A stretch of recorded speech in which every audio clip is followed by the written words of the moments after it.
finally happening. Today we're going to tell you our Land Rover Series 3 109 story. But first we're going to go to the wine box in Karen for a little bit of Sunday brunch and be able to tell you a story when we're there.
Hey guys. Okay, mambo vipi? We're going to tell you the story of how we came to find Meru, how we fixed Meru up and all of the challenges we experienced along the way, and hopefully be able to advise you guys for your journeys if you decide that you want to also invest in getting either an old car or specifically a Land Rover out in Kenya. This is Mungai. So the journey has been great so far. We actually didn't think we could pull it off. There was so many hiccups and discouragements. You know how people just tell you stuff just to put you down. But we did it, and now you guys have seen a couple of videos that we roll with our car. Yeah, it's become like our everyday car, which is nice. Daily drive. Yeah, which is what we wanted it for. So we'll start the journey back in 2020 when we first decided to pack up and move from California and come to Kenya. And within our first month of being in Kenya, Mungai made it very clear that we will never be able to enjoy Kenya if we did not have a car. But transport is very important in terms of first it starts, for me personally, it starts with safety. Second one is security and freedom. yeah, he didn't want to be landlocked. I don't want to be landlocked. Yeah, you stay in one town, you're gonna go crazy. The journey for deciding which car we were going to get was so crazy. Mind you, we did not have that much money left over from all of the things that we had to go through, the move and everything coming here. It's not cheap. Yeah, the pandemic hits us so hard. The pandemic hit us. And so, you know, everybody has their opinions, and you want to get everybody's opinions because you want to know what everybody else is thinking. You want to know what the best route for you to take is. Opinions on which types of cars that we should get a new car. Mungai actually was the one who came upon an ad for Meru. I started on Facebook. I was new back again to my country, so what I did is that on Facebook ads there was this platform called gg.com, which I saw it was interesting and had stuff that I was interested in, so I checked it out, and through that I've always been passionate about classic vintage vehicles. I saw a 109 truck. It was nice, looking good. They had just painted it to entice you. So I was like, let's do this. Me, on the other hand, when he first showed me this car, I was like, are you kidding? But it was within our price range, and Mungai was very passionate about it. He would tell me, like, you know, I'm dreaming of this car. I can see all the things we can do with this car. It's actually even the perfect car for Kenya. Yeah. So to me, it was just like a military car. Like, why do you want this? But I trusted him. I was like, okay, you know what? If this is what you want and it is within our price range, let's go check it out. So we packed our bags and made a trip over to Meru. Yeah. So since we were in Nanyuki, decided to just take a matatu, went to Meru. Upon arrival, we arrived like around 4 because we started our journey late. From Nanyuki to Meru, 2 hours drive, or less than 2 hours. So we reached there. I made contact with the seller, which was also a broker. You get to meet a lot of challenges when you're not dealing with the owner of the vehicle. Brokers tend to want to eat more, and so they told us their price, and it was already hyped up from the original that I saw on the platform. So we negotiated, we spoke. The car was not there on site yet. They had said that it was somewhere there. There is a guy, an old man, who was driving it around the forest before we could pull it out to bring it to us. It was like, oh, if it's a car that is moving, that's nice. It's coming from the forest. That is nice. What a lie. You know, like when you imagine a forest, you like there's challenges of the forest, driving through and coming out to the main road. So I knew this car could pull off, and it's actually the car that we're going to buy. So yay, I was right about that. It's the car that we ended up getting. But now the car arrived, and the old man took us on a road test, and we drove a little bit. They knew their vehicle. We don't know this car, so they drove Mind you, us they had a just a mechanic little with bit. them. Yeah, we drove it a little bit. Oh, I felt like this is a car that actually we can use it. So we had to start learning about this car, and we finished the transaction. And mind you, when you're buying a car, please, here in Kenya, I don't know about other places, but I would tell you from my experience, ensure that you got the full amount of money that you're going to purchase the vehicle. Don't do the details about the payment plans, that this person can stay with the logbook, and then you give him half and then deal with it later. No, don't do that, because now you've given them the big leverage. Remember that you can increase the price later. And if you run into any types of issues, you don't have the logbook. So what are you going to do? So you don't own that car. So it's not your car, technically. Yeah. So we finished that properly. That was a good progress on our end. Yeah. Now, it was around 6-ish. We fired up the car to now hit the road. Yeah. And we were so excited. Yay, finally, like, we purchased this car. And it was a great car.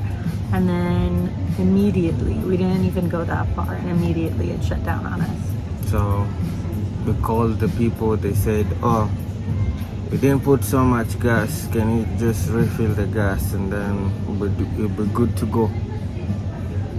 That was a lie. Yeah. I want to hit the road and reach to my destination. Yeah. I even overput the gas. The tank was the front tank under the seat, you know, the Land Rover. Yeah, the tank was under the sink at that time. So put the gas, it was full tank, now ready to go. Turn on the car refused to turn on. So I told them the car is not working. They said, what do you mean? It was working when we gave it to you. Yeah, that's now naturally. now when you hear that, you know that you're on your own. Yeah. I had reached out to my uncle who lives in the town, He arranged. He spoke to the people and told them they've done a very bad thing to just let us take a car that is not ready to go, and they're telling us it's good to go.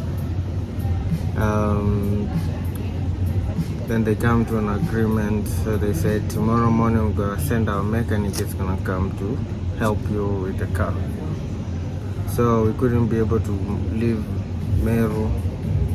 So we slept at my uncle's place, only to realize later on that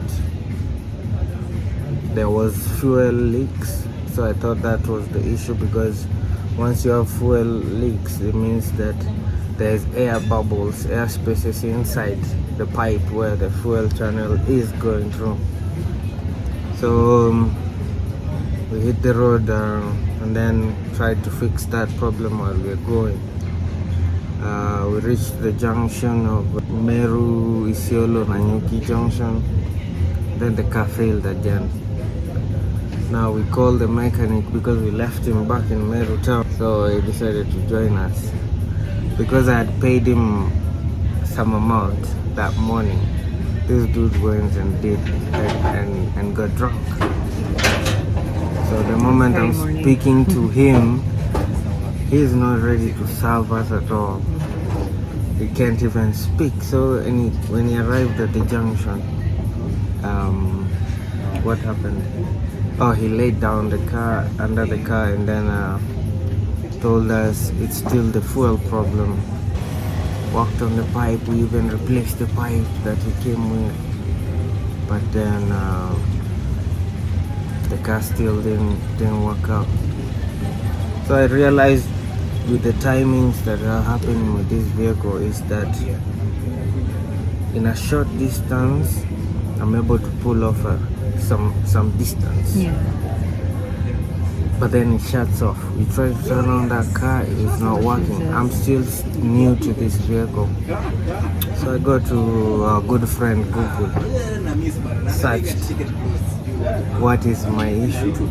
So I got a bunch of people who have spoke about when they get this car, what they face. Then I noticed there's something called the points. When it's running on the point, you get the issue, the curtains to heat up. When it heats up, you get these failures happening. And that's why I knew this was not gonna work for us. I was hustling, I was stressed, I couldn't leave her. I was mad. She was, yeah. That was an investment that was made and it's not even moving. So we can't get home. Now we're stuck. And it took us about 3 days to literally drag that car from Meru to Nanyuki. Yeah. And the way we dragged it was we would We catch were pulled by some different trucks. lorries here and there. And Yeah. they'd be like, yeah, I can take you to this point, or I can go here. So long as they were able to drop us off like at a public location, like a cafe or a hotel or something. Instead of being left in the middle of the road. Don't be left in the middle of nowhere. So we finally arrived in Nanyuki, found some local mechs. Some were my friends, so they helped out. There was one of the mechs who really did good and showed us commitment. Yeah, And he the fixed moment we car. brought the car into Nanyuki, a lot of people fell in love with it naturally. So they wanted to make sure they did everything in their power to make it a functioning car the way that we wanted. But it still took about 3 years for us to be able to get to that point. So from the time that we got it, from 2020 to 2023, we had to do a ton of stuff along the way. Changed the point system to magneto, which later on served us very well. The car was now not turning off and was running throughout. Big distance, long distance, and we were good with it.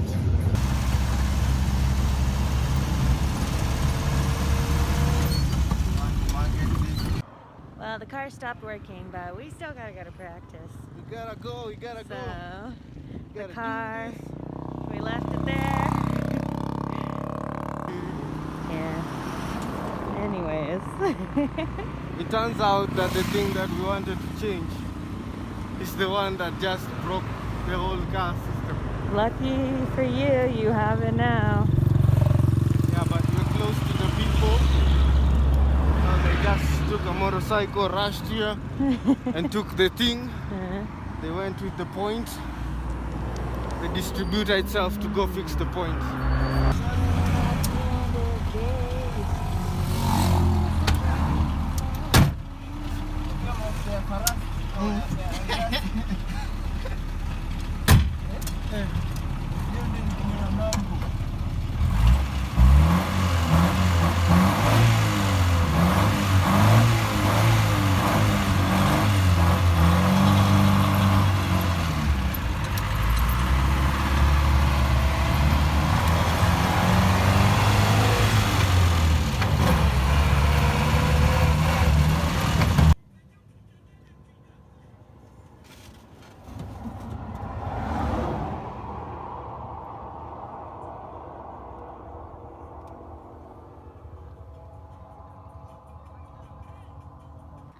So the road is there.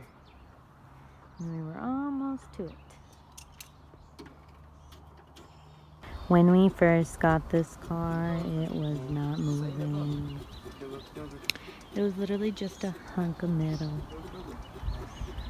Sometimes it still is, but at least it moves. It wants to. You may do it. So now we're stuck out in the middle of somewhere in Africa. This happens like almost every day.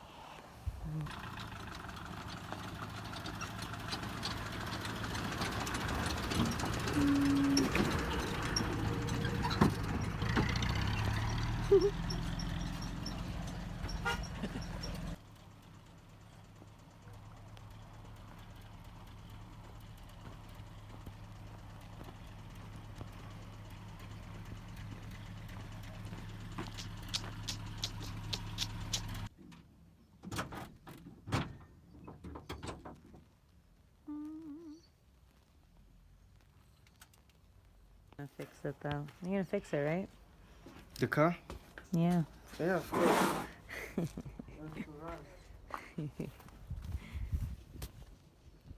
See? Sloppy. Practice the other day. We had to bring this car over here to this garage because it wasn't going.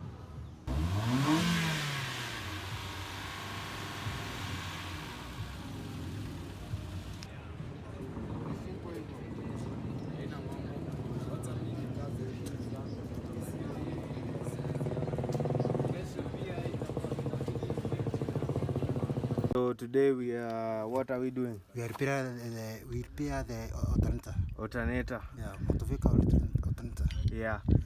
Okay. So today, this morning, I woke up and then I tried to start this car, and then this car didn't turn on. The battery was not charged. So that is new for me. But with Modi here, we're trying to learn new things. He's showing me that also furniture for the wood works for this alternator.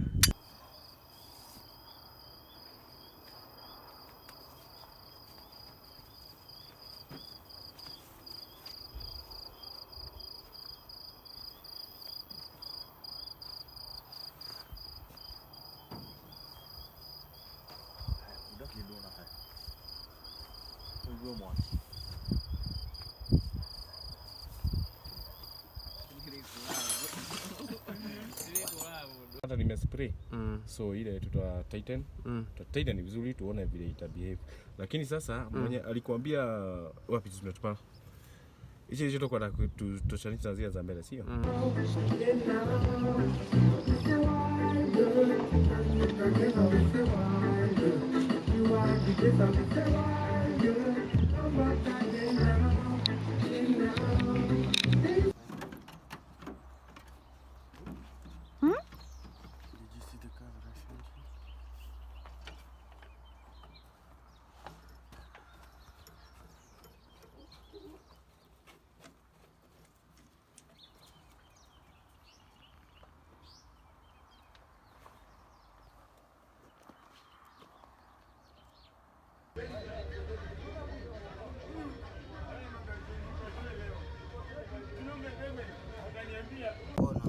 ati kwenda huko ras. Kwenda kuna eneo nifurahisha.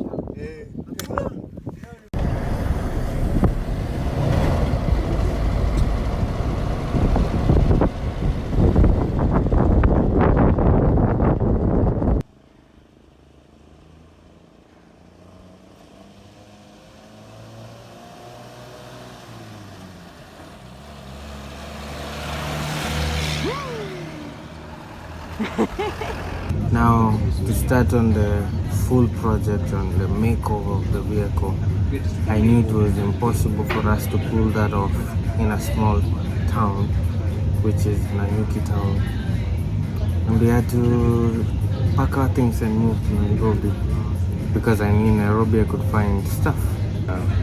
Well, even before we came to Nairobi, there was a lot of issues in Nanyuki too. Like, we would give our vehicle to certain garages and they would do things like crack our engine and then pretend like they didn't do that, as if we gave it to them cracked. And just a lot of issues, which I think is a very common culture here. It's to do something, ruin something, and then tell the person who owns the item that like actually it's your fault, or this thing that you have is so crappy that that's why it ended up this way, instead of just taking accountability for what happened. So that's definitely one of the reasons why we couldn't do this in Nanyuki alone. We had to go to Nairobi too, because also our access to items was a lot more than the access that we had in Nanyuki. So that was what made us decide coming to Nairobi, but we couldn't bring the car initially right away. We had to scout out and find the type of people we wanted to work with. And so then we ended up, like you said, we found a garage, and then we had to tow the car from Nanyuki to Nairobi.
Hey guys, so now we have the car.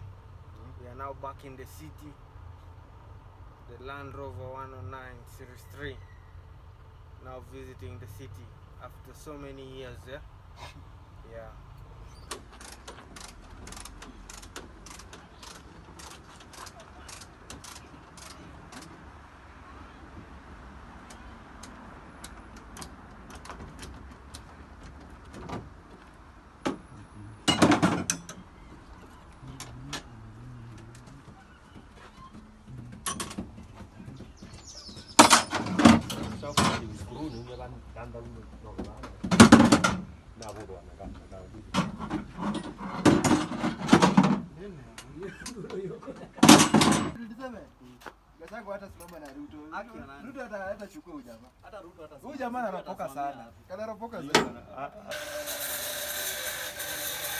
The overhaul, everything, overhaul of everything from chassis, building up,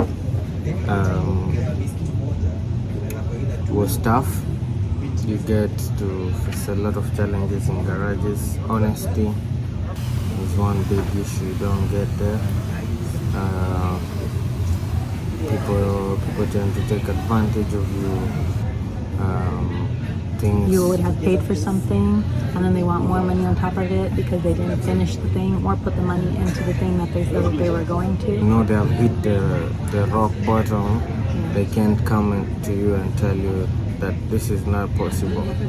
You will invest in that thing and still they will keep on dragging you, leading on to the hole. And then Instead of they telling you could also straightforward. come up with issues that actually aren't issues for the Yes. car so that you would pay for it Yeah. because they're taking advantage of the fact that you don't have the knowledge on And now this you know car. why there's so many places with just they call themselves a garage, but it's a junkyard of cars. Yeah. It's because They're people selling different get cars. tired. As a client, you would get tired because if you keep on investing on a project that you never see it run out of, like, get out and be able to utilize it and use it.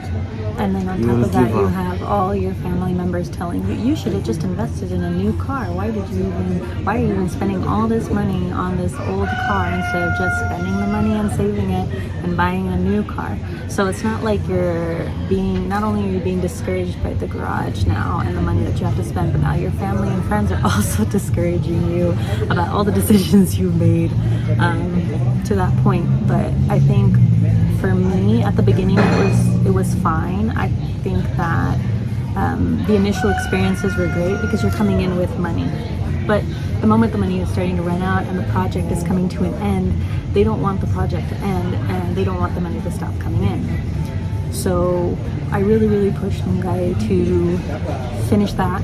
I think it was 6 months. I think that the car was there. And I said after 6 months, I don't want that car there anymore. I don't even care if it's not moving or whatever is happening. That car needs to get out of that garage and just sit here in our parking lot. Mind if that's the you, case. I took that car to the garage. It Working. was running. It was work. We spent 3 years making it work. It was a car that was running. And we took it but out of the the garage. moment you take it out of the garage, It it's no not longer working. works. Your engine is nothing, So I had to just tow it, put it on a flatbed, and then moved it. Went back home and then reconstructed myself on how to move forward with this project. Found some people local who are closer to the place I was staying, and they pulled off that. They did a really great job. The car worked again. So now with the working engine, I knew that the little bits of stuff that are left, like suspension and stuff, I could be able to do it. Then that was the journey of Morodi.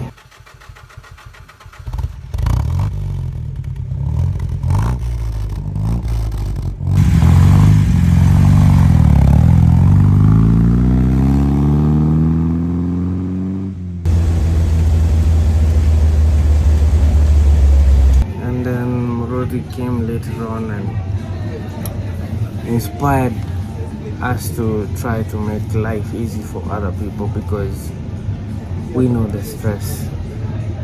We have learned through experience, and what's the best way to help people? Wildart Garage came through.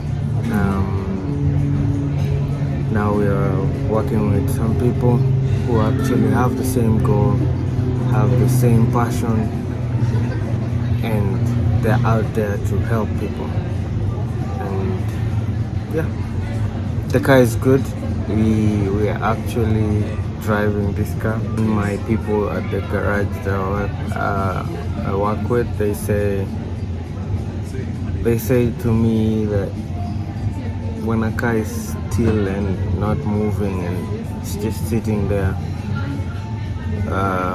you will never know an issue until you drive that car. So with driving it and moving around with it, I see ourselves being able to upgrade our engine to the next best thing that is out there. Next investment we need to make. Yeah, and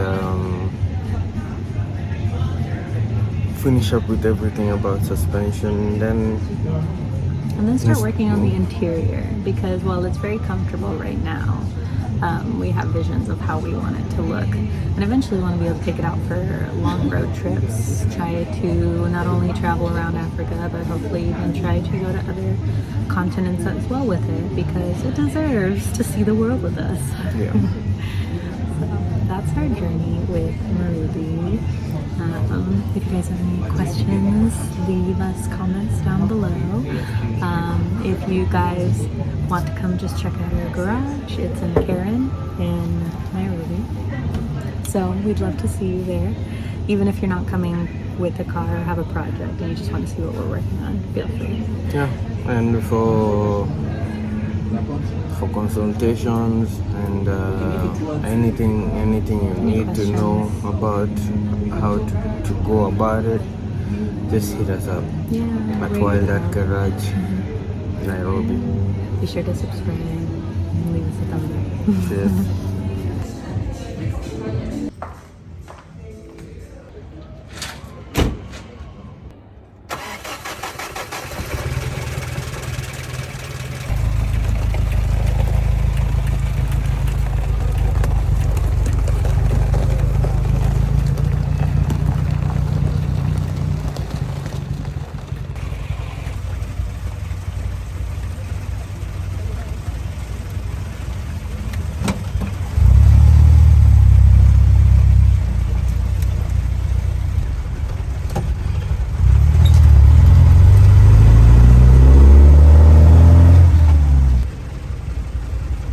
What are you here for? We're here to buy some supplies, lights. For the garage? Yes, and people need some beauty products. Me, I am some people. Yes.